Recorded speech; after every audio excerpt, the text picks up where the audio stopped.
Assalamualaikum warahmatullahi wabarakatuh. Perkenalkan, nama saya Sirwayuni dan di samping saya Nama saya Farawida. kami dari kelompok D2 akan membawakan materi yang berjudul Belajar dari Kekayaan Tradisi.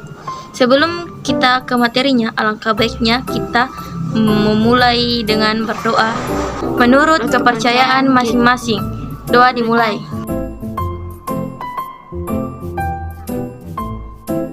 Apakah kalian mengetahui apa itu tradisi? Jika belum, mari simak video ini. Tradisi adalah bentuk dari suatu perbuatan yang dilaksanakan secara terus-menerus, dilakukan dengan cara yang sama.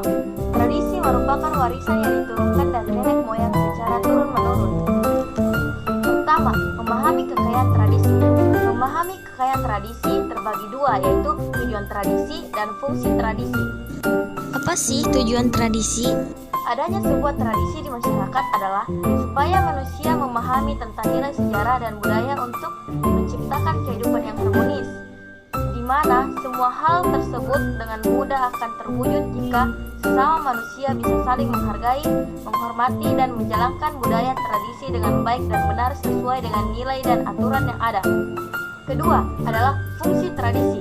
Adapun fungsi dari tradisi antara lain sebagai berikut. Pertama, memberi legitimasi dalam pandangan hidup.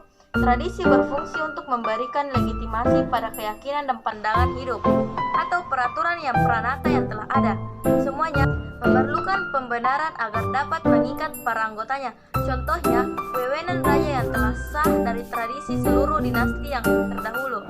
Kedua adalah penyediaan fragmen warisan yang historis. Tradisi berfungsi sebagai penyediaan fragmen warisan yang historis.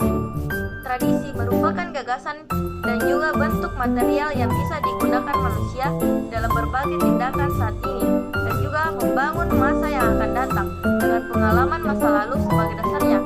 Contohnya, tradisi kepahlawanan dan lain sebagainya. Ketiga adalah tempat pelarian. Tradisi juga berfungsi untuk tempat pelarian dari ketidakpuasan, keluhan, atau kekecewaan terhadap hidup yang modern.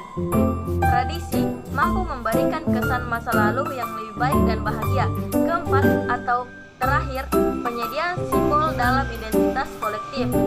Tradisi dapat dijadikan sebuah simbol identitas kolektif yang sangat meyakinkan, dapat memperkuat loyalitas pada bangsa atau komunitas.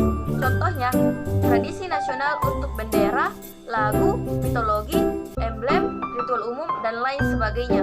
Tradisi di Indonesia. Indonesia adalah negara yang memiliki berbagai bentuk keberagaman tradisi. Berikut adalah beberapa contoh tradisi di Indonesia. A. Nanggoroe Aceh Darussalam. B. Peusijuk merupakan suatu tradisi leluhur yang berasal dari Aceh. Tradisi ini adalah wujud rasa syukur atas anugerah yang telah diberikan oleh Allah Subhanahu wa Ta'ala. Upacara ini bisa dilakukan ketika acara pernikahan, kelahiran, naik haji, menempati rumah baru, dan lain-lain. B. Kepulauan Riau. Tepuk tawar merupakan prosesi adat yang berasal dari Kepulauan Riau. Tradisi ini memiliki tujuan untuk memberikan keberkahan demi mencapai keselamatan dan kesejahteraan, menghapus sial dan duka nestapa orang menjalani tepuk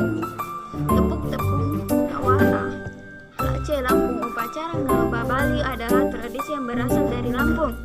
Tradisi ini dilakukan ketika warga hendak membuka rumah atau memperladangan baru, membersihkan lahan sebelum penanaman, sebelum mendirikan rumah baru, serta membersihkan tempat angker yang dianggap memiliki aura gaib. D.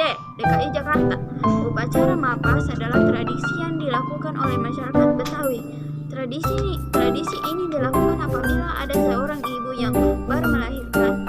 Pada upacara ini, ibu yang baru melahirkan diharuskan memakan sayur papasan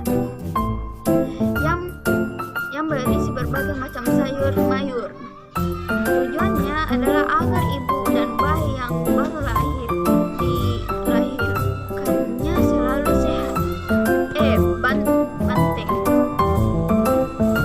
Seren Raun adalah upacara tradisional sebagai wujud syukur kepada Tuhan Yang Maha Esa atas segala hasil pertanian selama 1 tahun. Selain itu, pelaksanaan tradisi ini juga menjadi